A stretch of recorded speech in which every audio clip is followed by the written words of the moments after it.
folks, welcome back to the channel.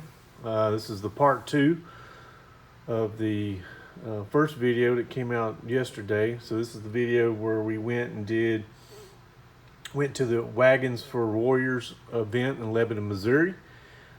Turned out to be a very, very good event. A little bit warm, but it wasn't bad. I mean, it was like 80, got up to about 82 degrees that day, but there's a little bit of a breeze, so that definitely helped. But still a beautiful, beautiful day.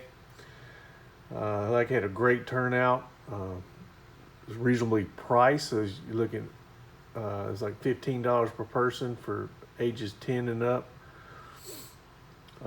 But the $15, I mean, you go to all the different, there's like 30 something plus chuck wagons, and they all got different twists of different types of food, cowboy, old recipes, Western recipes, Southern recipes, you name it, they had it. So it was really, really good. I mean, there's no way to hit all the different chuck wagons. I mean, there's just no way. I guess if there's a will, there's a way. But anyway, so I like saying anyway. But turned out to be a good event. Afterwards, I broke off from Kojak and his mom, and they went back. She had to work that night, so she had to go back and get a few hours of sleep, and he didn't feel like going with me bouncing around, so which, I get it. So I went by myself and hit up some new places, different towns other than my local spots that I like to hit up. There's just too many people out there in the knife craze right now, going and buying all these knives and selling them on eBay and or fixing them up and selling them on eBay. So I mean, hey, different strokes for different folks. But when it comes to people that just want to go find knives and fix them up for their sales and not reselling, it definitely puts a damper on finding them. I mean, it just ain't out there. There's people that's all they do is go around to these estate sales and buy them up. So like you can't even. I'm trying to get in to see if I can go hit up these estate sales and stuff. I don't even know what websites. It's hard to find them. I've typed in on Marketplace on Facebook. Went to Craigslist, stuff like that. It's just really hard to find estate sale stuff. Most of them are all like selling furniture and stuff like that, which I'm not into. But I'm gonna keep trying. Never give up. I've never really been to one. Most of the stuff I buy is either in these antique stores or pawn shops, which are up here in Missouri is typically overpriced, and they're just wanting too much. But hey, they're asking for that price because somebody's going to pay for it eventually. Somebody's going to buy it. So, and that's where you learn to just walk away. Just walk away. If your heart ain't in it and don't want to pay the money, just walk away. But either way, we're going to get into showing what some of the stuff that I found while out on our adventure. So just stand by. Real quick, folks, if you're out in the area, this area that you see on this business card, and you're into antiques and stuff, please check them out. You can see their information, their point of contact. Really, really super nice people. Her husband's a Vietnam vet, Purple Heart recipient, U.S. Army. He was a combat engineer in Vietnam. Super, super talented people. They actually do live music and stuff as well. But please check them out. I hung out with them probably for about 30 minutes yesterday. Just talking. Super nice people.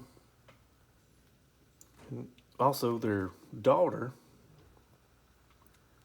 she makes handcrafted leather stuff, and also was the National World Turkey Federation Grand National Champion caller, and she makes calls and stuff. I'm actually going to go to their website, or her website, and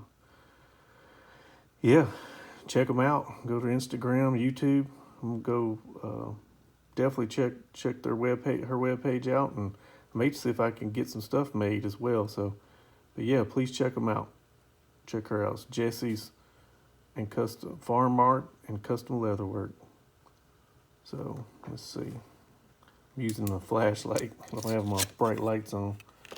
That's the QR code right there. And then last but not least, if you ever passing through I-44, need your car worked on, this is the place to go. They are super friendly, no BS, and they've really helped me out in the past, especially when it comes to vehicle inspection. So, yes, full service gas. You pull up and they pump your gas for you. Ain't many places like that around anymore. So at the Chuck Wagon event, he was selling books and autographing them. I mean, he's selling them probably about as fast as he could get them. But I had already bought these through his web page that's on the Amazon. Just the easiest way for me. But like I said, Joey's cookbooks, Joey's videos. I don't watch them here lately because I've been watching other stuff. But I told him I watched them. Of course, he knew. I mean, I had the cookbooks. So, yeah, he autographed them for me. These are really, really well-made books, hardback books. Super nice gentleman. Didn't really talk to his wife, but she seems like she's the brains of the outfit. No one point intended, Mr. Kent. I ain't say he ain't smart, but he did say that she does all the editing, like all the camera, all the logistics, everything. His job is he's the center of attention, as they say. So, but anyway, super nice guy. Autographed the books. If you ain't never seen these books, these are really good cookbooks. I mean, it's got really good recipes. It shows them how to make all kinds of stuff. It's got good testimonies in here. A little bit of storytelling, really good photos. Just really, really good book. I enjoy these cookbooks. So, got that. I've had these in the other videos, but I want to reiterate. When me and Kojak was out and about on Friday, he's in the Hot Wheels. So, these are all early 90s. I think this one's like super early 90s. Most of them were 1995 and earlier, but he had those. Try not to let him feel left out. Plus, it gets him interested, and it ain't nothing like they're super expensive. I gotta get him a box. Probably gonna look at Harbor Freights or Lowe's or something, see if I can find some kind of Tupperware bin so he can start collecting these. When he collects these, we can store them properly where they don't get messed up. So, had that, and then this is now found at the pawn shop. I'm gonna take these zip ties out, and I'm really not gonna reinvent the wheel. I'm gonna use the same holes. I might add a few more just to see how it goes, but I'm just gonna run some cement glue in there. Had this knife in it. Just gonna see if I can get some of the scuff marks out, put a better edge on it. Not sure if I'm gonna round the handle off or not. I'm still debating on that. It's kind of square and blocky, but anyway, it's good leather in the sheath. It just needs to get this jerry rigging out of the way. So the Rusty Rooster, it's hit or miss. There's a gentleman that comes in here and buys. He gets to the knives before I do, unfortunately, because he lives over there. But I usually get the leftovers, so I want to buy the leftovers. Came across this. Got a pretty decent deal on it. Let's just say it was under $18 and above $10. But it's a German-made knife.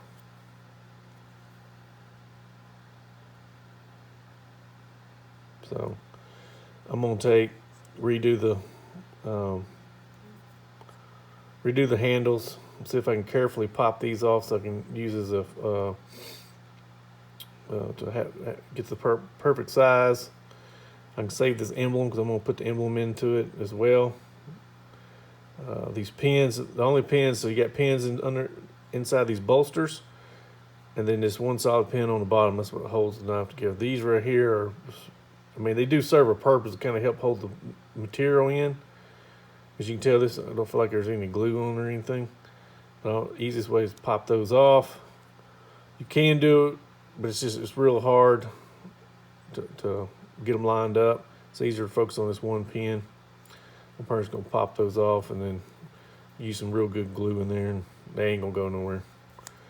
Yeah, this needs to be cleaned up. It's got some of the edge already. It's not really that bad shape. Got snap. So just needs some love. I got that one. Then came across these at another store. They were $5 a piece. I'm gonna try to carefully get these off. This one's missing a bell. This one's got everything other than, of course, these old Darling or whatever plastic make them, they just dry right. So, but I'm gonna take, these are the same size knives. I'm just gonna, if I get this scale off good, I can match the rest of them off, because I'm afraid once I start peeling this off, it's gonna fall apart. This is a ulster. Everything's there. Just needs some good cleaning. It's got the bell on it and everything. So I'm gonna clean it up and put new scales on it. This is a Colonial, I think.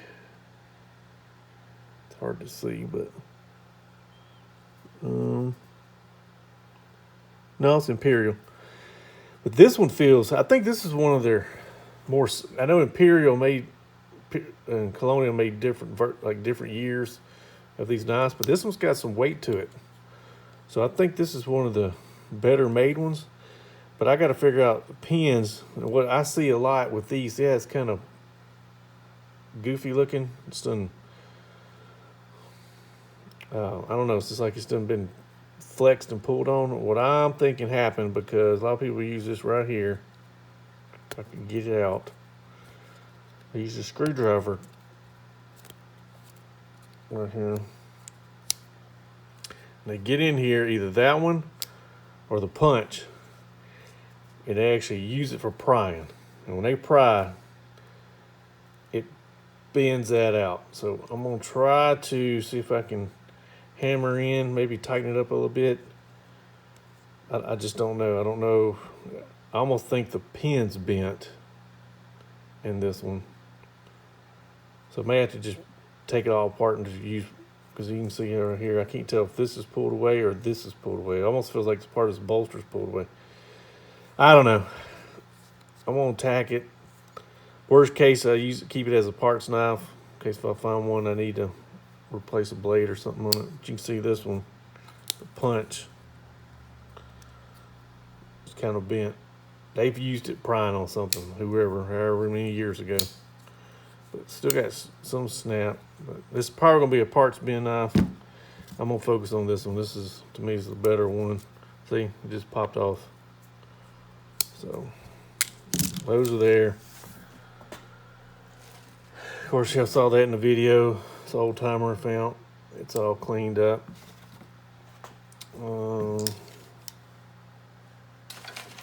Came across this. It's Western. USA, pretty decent edge, but I don't think it really ever got used. I looked for the sheath, but lady didn't know where the sheath was at. But you can tell this one wasn't abused. I have another one identical that's a lot rougher. I mean, it's got a lot of, I guess, patina as they call it. But this one, I'm gonna see if I can find a sheath. I don't know how hard it's gonna be to find the sheath, but hopefully I can find a sheath, or I'll make a sheath for it. If I can find a Western sheath, that'd be pretty cool. I'll be on the lookout. If any of y'all out there has one or knows one that, PM me. I'd be greatly appreciative of it, but I guess I can look on eBay or something, or be out on the lookout somewhere else. But I thought it was a good buy. I got this for under $30. So yeah, got that one. Now, I've seen this in the store quite often. Can anybody tell me what this is? I'm giving you a few seconds. Let you think about it. I am going to I'm going to try to put some cement in here, reclamp it. I'm thinking about refinishing this and putting a new lacquer on it. But this is a Japanese fish knife. if you can see here.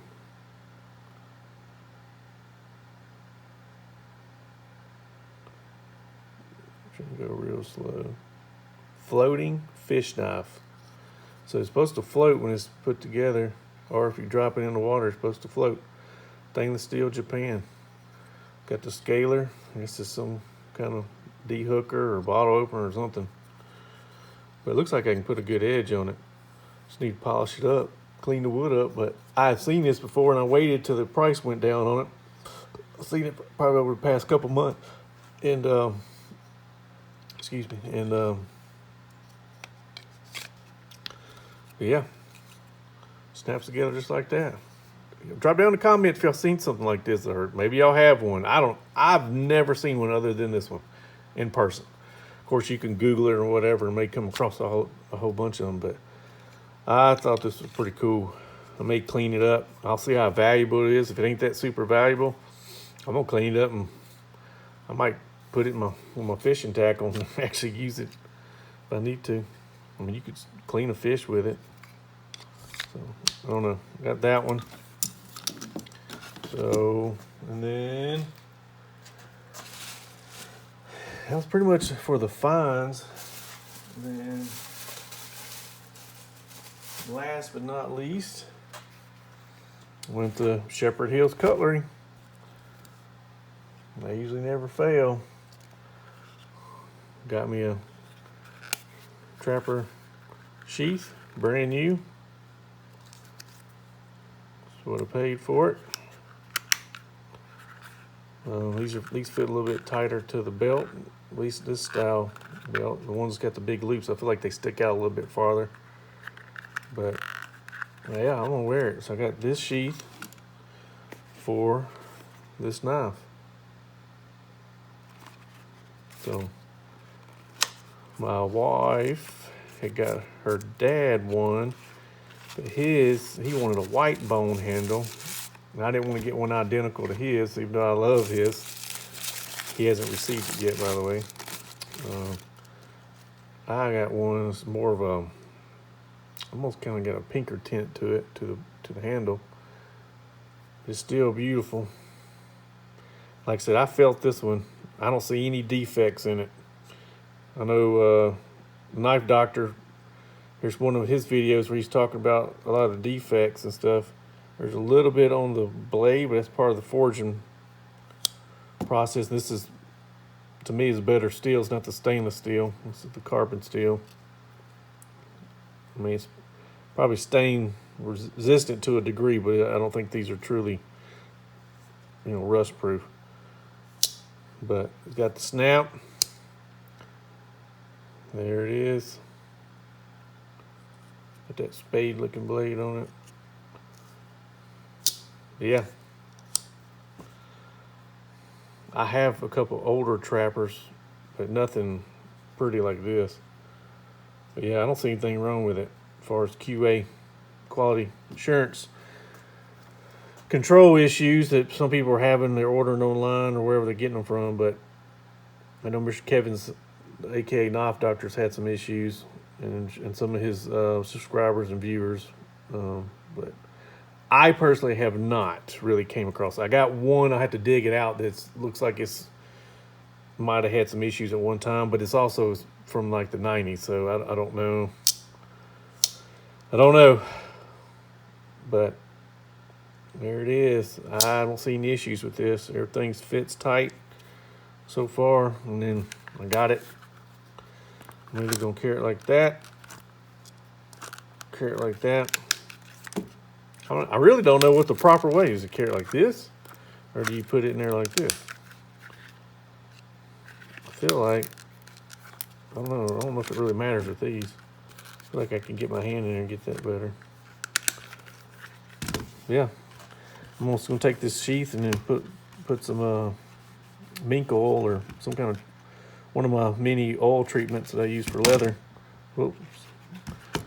So, yeah, I'm going to carry my belt. It's pretty light. It's not super heavy. So, but yeah, but that's it, guys. That's what I did, what I came across. You know, it's not too bad of a knife haul, I guess. Hopefully, I will be doing one. I'm trying to get it done today, or at least make the video today on the bushcraft, the Ukrainian bushcraft knife, made in Ukraine. How ironic. This is the BPS. I'm gonna do some form of a review on it, so be expecting that one. Keep bumping my camera, but other than that, oh yeah, here's that ball peen hammer. The same day I got this ball peen hammer, I'm gonna refinish it. I don't know if I'll have it in the video or not, but I'm just gonna sand it down. Nothing crazy. The head's still pretty tight. It's got a little bit of wobble. I might hit on top of it a little bit. Take a little bit of some kind of oil or something to kind of soften that wood up a little bit, I think, because if I start hitting it, I feel like it's going to dry. It's dry rotted and it's going to fall apart. But I don't think it's really going to go anywhere. I don't know. What do y'all think I should do in this? I really don't want to take it off because it's still on there. I mean, it's just got a little bit of play. But definitely going to redo the handle. Can't go wrong with a little ball peen hammer. I got one a little bit smaller than this, but I mean, it was $5. So, and I'm gonna clean this one up. It's Carpenter's hammer, USA made. It's got a little, hear that? It's got a little play. I may have to dress it. I think I'm gonna do the same thing. I'm gonna moisten this up a little bit with WD-40 or something. And just kind of lightly tap on it. Maybe I'll tighten it up a little bit. And then I'm gonna resand this handle too. It's pretty smooth. I'm getting some of all this paint stuff off of it. Just clean it up, clean up this. So that'll be in the future. But hey, I'm glad y'all took 16, 17 minutes out of your day to watch this video. But hey, please subscribe. Please share. Drop some comments in there. Maybe some, I don't know, some footage, something y'all want to see on something. I don't know. Help me generate some ideas. But I really appreciate everyone. And God bless y'all. And please reflect back on y'all's Memorial Weekend, the loved ones that have left us, and the armed forces that have made the ultimate sacrifice for this beloved country that we have, that made the ultimate sacrifice. That's, you know, they're no longer with us. So really think about that, especially tomorrow. The day's Sunday, but especially tomorrow. So God bless everybody. And for my subscribers, thanks for subscribing. And for any future subscribers, thank you. And God bless y'all. Have a good weekend.